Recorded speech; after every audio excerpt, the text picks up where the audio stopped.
बिस्मिल्लाहिर्रहमानिर्रहीम। अस्सलाम वालेकुम। क्या हाल है स्टूडेंट? आज की जो वीडियो है वो इंग्लिश लैंग्वेजेस के ऊपर मैं आपको छोटा सा ब्रीफ करना चाहता हूँ कि हमारे ज़्यादातर प्राइवेट सेक्टर में जो एजुकेशन से वाबस्ता हैं वो तरह तरह के फीसेस वसूल करते हैं और इंग्लिश लैंग्वेजेस के नाम से वो दाखला देते हैं। उनकी मतलब यूँ समझ ले फ़ीस इतनी होती है कि 8 से 10,000 12,000, और कोई समर वेकेशन के नाम से अपना कारोबार कर रहा है। कोई प्रोफेशनल इंग्लिश, टेक्निकल इंग्लिश सीखी है, 3 महीने में सीखें, 6 महीने में सीखें। तो ऐसा नहीं है, ना 3 महीने में आती है ना 6 महीने में आती है। ये स्टूडेंट आप लोगों के ऊपर है। आप में अगर जस्तजू है, आपको कुछ हासिल करने की है, कोई सी भी फील्ड हो, आपको सबसे पहली बात तो आपको शौक़ होना चाहिए। उसके बाद कोई भी आप अपने तौर पर सेल्फ स्टडी करें, एक प्रोग्राम बनाएं कि मुझे ये करना है, ये लर्न करना है, ये वोकैबुलरी बढ़ाना है, ये ग्रामर की जो चीज़ें उसको पीक करना है, उसको याद करना है। उसके बाद रूटीन के अंदर आपको रीडिंग करना है। लिसनिंग सबसे बड़ी चीज़ है। अगर कहीं इंग्लिश आप बोलना चाहते हैं तो लिसनिंग आप ज़रूर करें। नेटफ्लिक्स से आप वीडियो उठाएं जो सिंपल होती है, उसको आप बार बार देखें, 2 दफ़ा देखें, 3 देखें, उनकी प्रोनाउंसिएशन आपको मिलेगी। तो ये एक सोर्स मैं आपको बता रहा हूँ, ये एक ज़रिया है आपको आपकी एनहांस करने के लिए इंग्लिश को। आप चाहे बोल रहे हों, चाहे राइटिंग कर रहे हों, चाहे आप डिक्टेशन दे रहे हो, तो सबसे बड़ी बात यह है कि उसमें आपकी वोकैबुलरी होना ज़रूरी है। वोकैबुलरी के साथ आपकी लिसनिंग भी अच्छी होनी चाहिए, उसका एक्सेंट आपको समझना चाहिए। फिर उसके बाद रीडिंग हो और आपकी डिक्टेशन भी अच्छी हो, स्पेलिंग सही हो, वर्ड की नॉलेज आपको होनी चाहिए। एटिमोलॉजी जिसको कहते हैं, वर्ड का पूरी मालूमात रखना, ये वर्ड कहाँ था, पहले क्या था, ये एडजेक्टिव भी काम कर रहा है, वर्ब भी काम कर रहा है, नाउन भी काम कर रहा है। इसके लिए जानकारी लाजमी है ताकि आप एनहांस करो, उसके साथ स्टेप आगे बढ़ाओ, इंग्लिश को लर्न कर सको।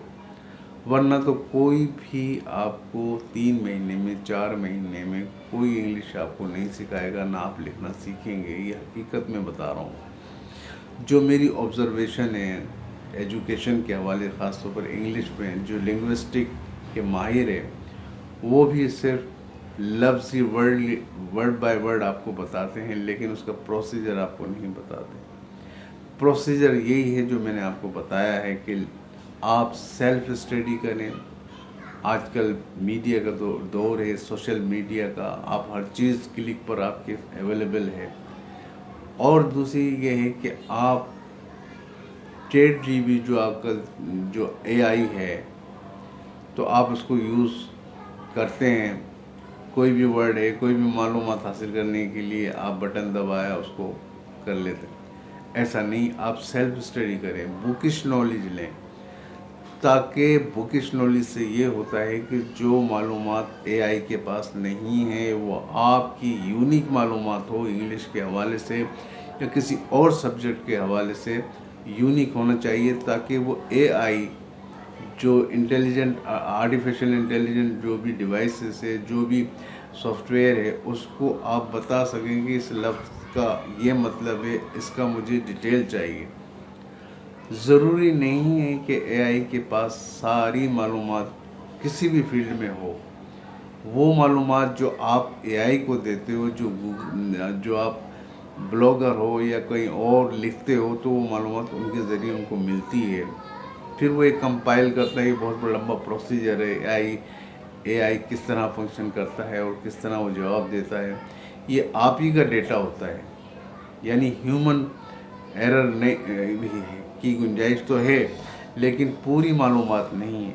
अल्लाह ना खुदा ना खास्ता मैं ये तो नहीं कह रहा कि अल्हाम है या वही उतरी हुई है इंग्लिश लैंग्वेजेस की, कुछ नहीं। ये वो एआई बताता है जो मालूमात आप लोग गूगल में डाल देते हो या कोई और कंटेंट में लिखकर या कोई ब्लॉगिंग के अंदर, तो वो अपने अंदर सेव करता है। उसकी मालूमात की बिना के ऊपर आपको जो भी सवाल पूछते हैं वो देते हैं। میں کہتا ہوں ایسے ایسے سوالات کریں جو کہ یونیک ہوں اور وہاں تک کی رسائی نہ ہو، اور وہ آپ سے پوچھیں کہ اس کا مطلب ہم کریں. اگر کوئی فرض کرے نئی چیز آپ نے ان کو بتائی لٹریچر کے اندر یا کوئی چیز، تو وہ آپ کی چیز کو فالو کریں گے اور ریپیٹیڈلی دوسروں کا جواب میں آپ کا ہی وہ ریسپانس ہوگا، وہ بھیجیں گے. تو یہ تو تھی آپ کی اے آئی کا. تو میں کہتا ہوں سیلف اسٹڈی ہونی چاہیے، سیلف ڈکشنری کو دیکھیں، بکش نالج کو دیکھیں، تاکہ آپ کمپیٹیبل بن جاؤ اے آئی سے. تو انگلش میں جو میں نے بتایا نا، سب سے بڑی بات یہ ہے کہ آپ ویکیبلری بڑھائیں. جو اسٹوڈنٹ ہیں جنہوں نے انٹر کیا ہے، جو انٹر سے پاس آؤٹ ہوئے ہیں، ظاہر سی بات ہے اس کے بعد گریجویشن کریں گے یا کوئی اور ٹیکنیکل فیلڈ میں جائیں گے، کوئی اور اسکل میں جائیں گے. تو انٹر کے بعد جب پروفیشن چیز کے اندر کسی بھی فیلڈ میں جائیں گے تو وہاں پر انگلش لینگویجز کو آپ کو بولنا بھی پڑ سکتا ہے. آپ کو اچھا رائٹنگ تو یعنی آفیشیل رائٹنگ انگلش کورسپونڈنس یہ ضروری ہے. انگلش آئے گی تو آپ کورسپونڈنس کریں گے. تو اس میں کھو جائیں، ورڈ کو دیکھیں، ورڈ کی معلومات حاصل کریں. ایک ڈیلی کا روز نامچہ بنائیں جہاں سے آپ کو انگلش لینگویجز اور اس کی معلومات ہو، اور پوری ڈیٹیل جو چیزیں ہیں پارٹس آف اسپیچ میں، جس پارٹس آف اسپیچ کو مکمل دیکھیں، اسٹڈی کریں. اس میں کیا کیا چیزیں، ناؤن کیا ہے، پروورب کون سا ہے، ایڈجیکٹو کون سا ہے، پریپوزیشن کیا ہو، یہ 8 چیزیں آپ کو ملیں گی اور اس کی جانکاری آپ کو ضرور ہے پارٹس آف اسپیچ میں. پھر ٹینسز کے حوالے سے بھی ہے، وہ بھی آپ معلومات آپ اسٹڈی کریں گے. تو یہ میں بیسک نہیں بتا رہا بلکہ وہ رول بتا رہا ہوں کہ آپ انگلش کس طرح بول سکتے ہیں اور کس طرح لکھ سکتے ہیں. اس کے لیے ویکیبلری کا ہونا بھی ضروری ہے، اور چھوٹی چھوٹی معلومات حاصل کرنا، خاص طور پہ ایٹیمولوجی کے حوالے سے کہ لفظوں کی معلومات ضروری کرنا ہے، کہ اس کی پھر لفظوں کی پارسنگ کرنا ہے. پارسنگ یہ کہ یہ کون سا ورڈ ہے، یہ کہاں سے آیا ہے. ایٹیمولوجی کا مطلب اس کی ہسٹری کہاں ہے.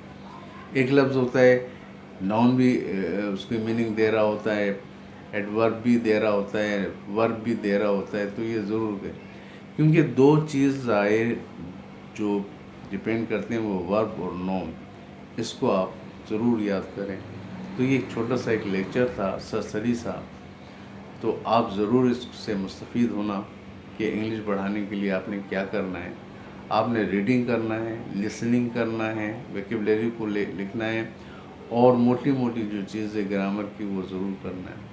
جب آپ اسپیکنگ کرتے ہیں تو اس میں کوئی رول اینڈ ریگولیشن نہیں ہوتا گرامر کا، وہ آپ کی ادائیگی ہوتی ہے. جیسے نیٹیو لینگویجز ہوتے ہیں، دیہات میں جا کر اپنی لینگویجز بنتے ہیں. جاہل آدمی بھی انگریزی اچھی بول سکتا ہے، کیونکہ آپ نے دیکھا ہوگا، آپ نے لوکل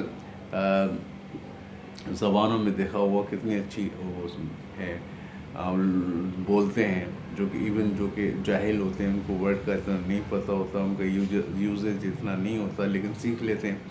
سیکھتے کیا ہے، چھوٹا بچہ بھی، جب چھوٹا بچہ پیدا ہوتا ہے 1.5 سال میں، آہستہ آہستہ وہ سیکھنا، وہ سنتا ہے. پہلے مدر کو سنتا ہے یہ کیا کہہ رہے ہیں، اپنی فیملی میں جو بولتے ہیں وہ سنتا ہے، پھر وہ ادائیگی کی کوشش کرتا ہے اور اس کا اچھا ایکسنٹ ہوتا ہے. اسی طرح انگلش لینگویجز ہے، آپ سنیں، بار بار سنیں، اس کی ورڈ، اس کی میننگ دیکھیں، اس کا پروننسیشن کو دیکھیں کہ یہ پروننس کیا ہے.